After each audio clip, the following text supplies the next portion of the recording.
오늘은 던전스 앤 드래곤스 룰북 탐독회 2부입니다. 저번 시간에는 캐릭터 만들기에 대해서 알아봤고요. 이번 시간에는 본격적으로 게임 플레이하기, 도대체 이거 어떻게 하는 거냐, 이거 좀 알아보는 시간을 가져보도록 하겠습니다. 시작해볼까요? 자, 능력 점수 사용하기. 근력, 민첩, 건강, 지능, 지혜, 매력. 각 능력치가 사용되는 일이 있겠죠. 당연히 근력은 뭐 힘을 쓰는 일, 민첩은 뭐를 피한다거나. 근데 요거 이제 어떻게 판정하느냐, 이런 상황에서 무조건 20면체를 굴린다. 20면체 주사위를 굴려서 그 난이도와 비교를 해서 높게 나오면 성공이다. 일반적인 난이도가 그럼 어떻게 되냐? 엄청 쉬우면 5, 쉬우면 10, 보통이면은 15, 어려우면 20, 매우 어려우면 25, 거의 불가능 30. 이게 약간 애매하죠. 뭔가 기준이. 약간 그거 불닭집 같아. 매운맛, 약간 매운맛. 나는 약간 매운맛인 줄 알고 시켰는데 죽을 것 같은 매운맛일 수도 있잖아요. 불닭집이 꼭 그렇거든요. 그래서 이런 거는 좀 독재를 해야 돼요. 이거 내매임으로 할 겁니다. 아시겠지요? 자, 봅시다. 대결 판정. 반지가 하나 떨어져 있어. 마법 반지가. 이거 어디서 많이 본 상황이죠. 그 디아블로에서 띵 소리 나면은 띵했어 하면서 침착맨과 제가 전투를 멈추고 이제 루팅을 시작하잖아요. 마법 반지가 떨어져서 둘이 동시에 손을 뻗었어. 그러면 둘이 동시에 민첩 판정을 하는 거예요. 그래서 주사위가 높게 나온 쪽이 반지를 줍게 된다. 굉장히 쉬워요. 아시겠지요? 자, 이 상시 판정은 또 무엇이냐? 반복적으로 행하게 되는 작업인 경우에는 예를 들어서 비밀물을 계속 찾는다거나 숨어있는 괴물을 누가 발견했는가 등 이유로 주사위를 굴리지 않고 비밀리에 판정해야 하는 경우에는 10 플러스 수정치. 이런 게 또 있네요. 아, 그리고 함께 작업하기, 협동. 뭐 같이 하거나 할 때는 그러면 주사위를 어떻게 해야 되냐? 모두가 해야 된대. 모두가. 절반 이상이 성공하면은 성공이다. 아, 재밌네요. 4명이서 낑낑대면서 뭘 했는데 누구 때문에 안 됐어. 야, 이거 재밌겠다. 재밌겠네. 이런 상황을 좀 많이 만들겠습니다. 자, 어디 봅시다. 근력이 높으면 피해량도 많지만 일단 잘 맞춘다. 밀리 캐릭터는 무조건 근력이 높은 게 좋다. 자, 민첩은 아시죠? 뭐 회피를 한다거나 숨어 있다거나 훔친다거나 이런 것들 할 때 민첩 판정을 해요. 자물쇠를 딸 때, 또 함정을 해제할 때, 도둑놈들, 도적들 기술 쓸 때는 꼭 민첩 판정을 한다. 은신, 이렇게 숨었을 때 그 숨는 당사자는 민첩 판정을 하게 되고 누군가 찾고 있어 나를. 그러면 그 사람의 지혜값이 난이도가 된다. 두 개를 비교해서 내 민첩이 높으면 이기나 보지요? 이거 아주 중요한 게 여기 나왔어요. 전투할 때 누가 먼저 때리냐? 민첩 판정이에요. 그래서 이게 전투할 때 제일 먼저 해야 되는 게 이거네요. 모두 민첩 판정을 하는 거야. 그래서 누가 먼저 때릴 것이냐. 건강, 숨참기. 투수들은 잘하겠네. 몇 시간 동안 행군하기. 잠들지 않고 계속 진행하기. 음식이나 물 없이 생존하기. 베어그릴스, 메타약. 자, 다음은 지능입니다. 지능 판정은 논리적으로 무언가를 추론할 때, 가르칠 때, 기억을 되살릴 때, 아, 그거 뭐였더라? 할 때 지능 판정을 성공하면 그것에 대한 지식을 마스터가 알려줄 수 있다. 뭐 이런 거겠죠. 꺼무 위키야, 한마디로. 꺼무 위키에서 검색이 되냐 안 되냐야. 이 지능 판정은 아시겠죠? 그리고 주문 시전 능력치에 이 지능 보정치가 또 플러스를 붙습니다. 지혜는 이제 지능하고 좀 다른 거죠. 지능은 어떤 책으로 얻는 지식이라면 지혜는 어떤 경험, 통찰, 직감 이런 것들이겠지요. 몸이 쑤셔. 몸이 쑤셔요? 쥐에 굴림 성공? 비가 올 것 같습니다. 아시겠습니까? 자, 이제 매력은, 이 매력이 중요한 게, 이 던전스 앤 드래곤스는 대화로 진행을 하고 또 NPC를 많이 만나요. 또 마을에서 벌어지는 그런 퀘스트들이 많이 있어. 또 대화로 진행되는. 근데 그런 상황에서 매력이 높다면 여러 가지 행동들을 할 수 있습니다. 속일 수도 있고, 뭐 설득을 할 수도 있고, 한마디로 이거는 그 삼국지에서 그거예요. 설전. 딱 설전이라고 보시면 되겠습니다. 이게 이제 중요한 게 나왔습니다. 이 내성 굴림. 딱 견디는 거죠. 이것도 20면체에다 능력 수정치를 더하는 건데, 내성 굴림에 성공을 하면 뭐 피해를 줄인다거나 완전히 피하거나 뭐 그럴 수 있다고 하네요. 내성 발톱이요? 지금까지 알아본 거 뭐 별거 없습니다. 무슨 행동을 하려면 그 행동에 해당이 되는 능력치 군림을 하는데 그 난이도는 이걸 기준으로 정하면 된다. 그게 다예요, 사실. 자, 8장 모험입니다. 이게 두려울 게 없는 게 계속 했던 얘기를 또 해요. 약간 그 술 먹은 친구처럼. 이제 기본적으로 어떻게 진행이 되냐. 이게 중요한 거예요. 던전 마스터가 상황을 설명한다. 플레이어들이 하고 싶은 일을 선언한다. 던전 마스터가 행동의 결과를 판정하여 묘사한다. 이게 기본이에요. 그러니까 권투로 치면은 사실 권투가 기술이 4개밖에 없대요. 잽, 스트레이트, 훅, 어퍼컷. 근데 이 4개를 조합해서 계속 싸우는 거래요. 기본 가지고 그냥. TRPG 똑같습니다. 그냥 이 3개를 조합해서 계속 싸우는 거예요. 다만 여기에 이제 약간 자세한 룰이 붙어 있는 거지, 상황마다. 이 기본은 이거야. 1, 2, 3, 1, 2, 3 계속 반복이에요.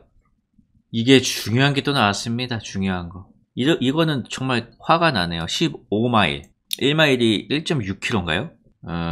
사실 제 차가 이제 스마트인데 북미형 자동차를 중고차로 샀어요. 그래서 계기판이 마일로 돼 있어요. 그래가지고 만약에 시속 70km 구간이다. 저는 40으로 줄여요. 그래야 70이랑 70이거든. 그래서 저도 마일에 익숙해요. 그리고 저 에어컨도 화씨로 돼 있어가지고 60도로 놓으면은 시원해. 80도로 놓으면은 좀 따뜻해. 너무 열받지요? 뭐 보통 이런 거는 이제 상식을 따르면 되는데 중요한 건 이제 전투입니다. 전투가 이게 턴제거든요. 근데 이제 한 턴이 6초입니다. 한 턴이. 파티원이 4명이고 뭐 상대방이 3명이면 어쨌든 7명의 행동이 묘사가 되잖아. 사실은 6초 안에 일어났던 거임. 그 옛날에 협객 불금매라는 만화를 보시면 뭐 엄청 막 싸우고 있는데 그 자막은 여기까지 0.1초, 여기까지 0.2초. 근데 페이지는 막 30페이지가 넘어가고 있어. 근데 여기까지 0.3초. 그래서 만화책은 한 권인데 사실 현실에서는 3초가 걸렸던 일인 거임. 자, 이거 너무 좋습니다. 던전 마스터는 모험자들의 이동을 꼭 정확한 거리나 이동 시간으로 계산할 필요가 없습니다. 여러분은 숲을 통과해 걷다가 3일째 되는 날 저녁 무렵 던전의 입구를 발견했습니다. 같이 묘사해도 상관이 없습니다. 모든 것은 상상력이지요. 특별한 이동, 등반, 수영, 포복 등 이거 아마 모험을 하다 보면 이런 상황이 많이 있겠죠? 근력 판정이 필요할 수도 있어. 뭔가 클라이밍을 하려면 힘이 있어야 되니까. 수영을 해야 하는 경우도 근력 판정. 힘이 좋으면 일단 몸으로 하는 거는 다 좋네요. 멀리뛰기, 근력 점수 1점당 1피트를 뛸 수 있다. 이거 아주 중요하네요. 멀리뛰기가 민첩이 아니었어. 근력이었어. 역시 그냥 다리 힘으로 하는 거였어. 그래서 근력이 만약에 10이다. 3m를 뛸 수 있는 거죠. 10피트. 자, 대열을 맞춰서 이동한다. 이거 중요하거든요. 던전이 보통 좁은 동굴이 많아요. 그래서 누가 앞에 서냐 뒤에 서냐가 되게 중요해. 뒤에다가 또 최약체를 놓을 수는 없거든요. 왜냐면 뒤에서 뭔가 올 수도 있어. 오직 후열의 캐릭터만 미행하는 소리를 듣거나 모습을 볼 수 있다고 판단할 수 있겠죠? 맨 뒤에 있으니까 누가 따라오는 거는 맨 뒤에 사람만 느낄 수 있겠지? 던전 마스터가 판단을 해서 결정할 수가 있군요. 자, 이거 중요한 거 나왔습니다. 추락 데미지. 3m에서 떨어질 때마다 6면체 하나인데 보통 인간은 3m에서 떨어지면 죽을 수도 있다는 얘기예요. 숨참기도 여기 나왔네요. 기본이 1분인데 건강 보너스가 1분이 있으면 2분이 되는 거야. 시야와 빛, 뭔가 잘 안 보일 때 지혜 판정해서 분리할 수 있다. 분리점을 받게 된다는 건 무슨 뜻이냐면 주사위를 2번 굴려서 낮은 값을 사용하게 된다는 얘기예요. 뭔가를 할 때. 잘 안 보이면. 쉽지요? 식량과 식수 이것도 이거는 잘 신경을 잘 안 쓰고 대충 하루 지났으니까 하나 까주세요 이 정도로 그냥 표현하는데 아무튼 식량이랑 식수가 있어야 됩니다. 식량도 잘 챙겨가야 되고 제일 중요한 전투네요. 아까 처음에 얘기했는데 또 정리하면 이 턴제예요. 턴제고 라운드 다니고 1라운드는 6초다. 그리고 기습을 할 수 있다. 민첩 판정과 상대방의 지혜 점수를 비교해서 들킨 것인지 아닌지를 결정할 것이다. 내가 만약 기습을 해요. 그럼 우리는 민첩을 굴려. 그리고 상대는 지혜를 굴려. 근데 우리 민첩이 높아. 그럼 기습 성공. 기습에 성공하면 뭐가 좋죠? 반응을 못해. 첫 번째 턴에 그냥 맞기만 해야 돼. 좋네요. 자, 내 턴에 내가 무엇을 할 수 있느냐. 짧은 대화나 몸짓으로 의사소통을 할 수 있다.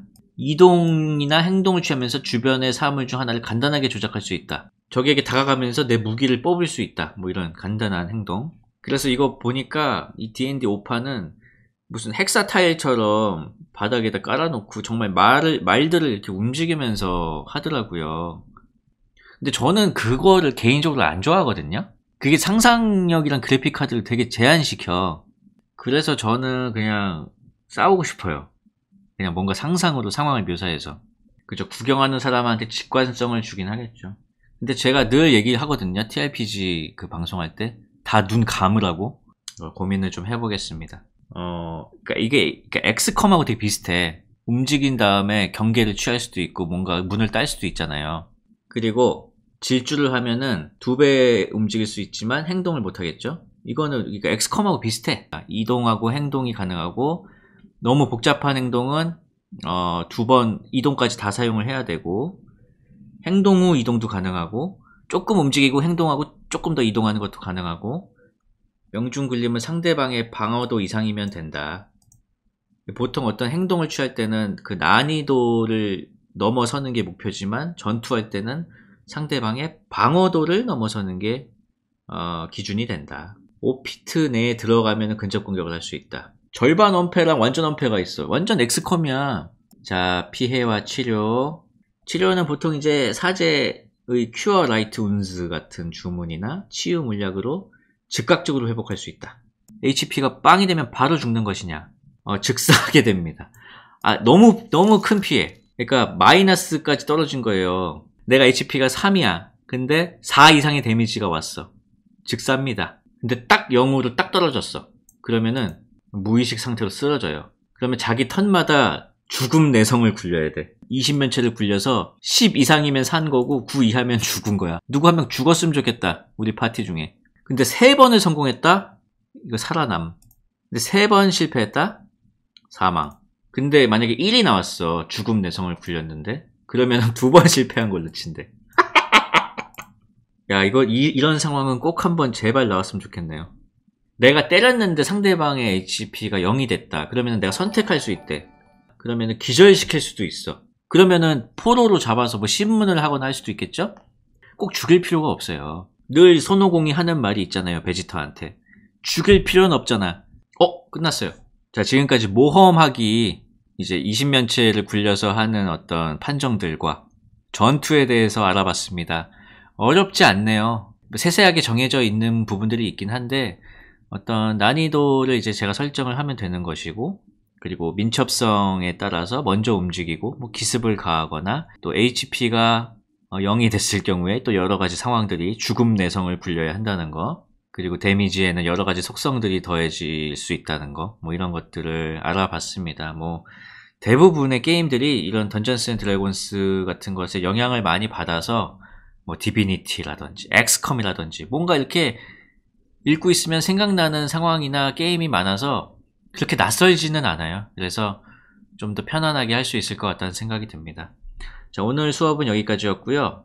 다음 수업은 파트 3 마법 규칙. 또 이제 던전스 앤 드래곤스의 또 꽃은 성직자와 마법사들이 쓰는 마법들이잖아요. 그래서 마법 규칙에 대해서 알아보겠습니다. 오늘 수업은 여기까지고요. 자, 그럼 고생하셨고요. 좋은 하루 되시고 안녕히 계십시오. 펄떡이 여러분.